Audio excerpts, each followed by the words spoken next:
Catholics around the world are welcoming the new head of the the new head of the church, Pope Leo XIV.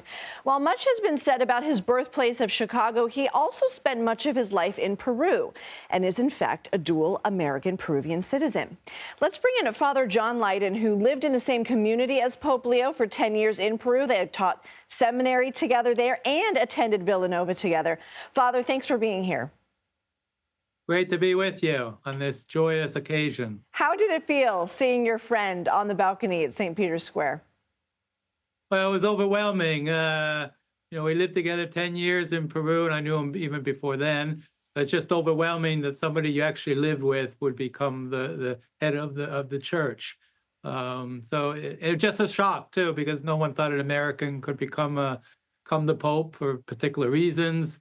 I knew he had all the qualities that we would want in a pope, but I thought that was an obstacle. But obviously the cardinal saw him as somebody that's more global, because most of his time was spent in Peru and in Rome.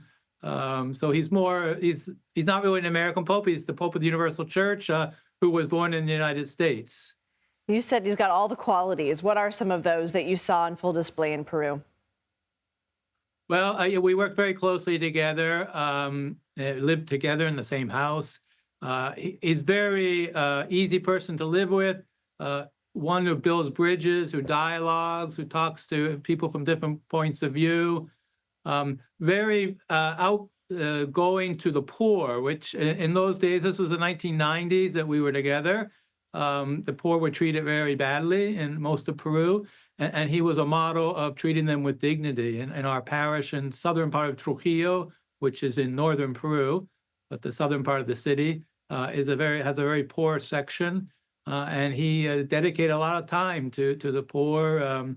We started soup kitchens there during very difficult times in Peru because of terrorism and economic meltdown in the 90s. So I think that's a legacy that he will continue, that I'm sure that is one of the reasons Pope Francis even picked him to be a bishop in Peru originally, and then took him to Rome to be able to pick bishops around the world. How do you think his time in Peru shaped who he is as a person? I think it has a major influence, as it had on me. I was 40 years in Peru. The Peruvian people, their love, their faith formed me and how to think and be a pastor to them, and it had the same influence on him. As missionaries, you go in with your own culture and ways of thinking, and the Peruvian people with their warmth just molded us to think as they thought and to appreciate their cultural values. So I think it has an enormous influence on him. You touched on this, but what else do you think Pope Leo will bring to the church? Well, I think he'll bring obviously he was a missionary, and he mentioned that specifically in his first words. A missionary church really is a mindset. It's the idea that the church isn't just to sit in the buildings. The church is to live our faith in the world. So to try to build in our divided and polarized society a church that shows respect, that shows dialogue, that shows a concern for the marginalized and the migrant. That's what the Church of Christ is supposed to do. And hopefully, and I believe Pope Leo will do this, will witness to that and invite the world to start thinking a little differently and trying to, it's so much division and polarization. We need to sit down and have more dialogue and respect.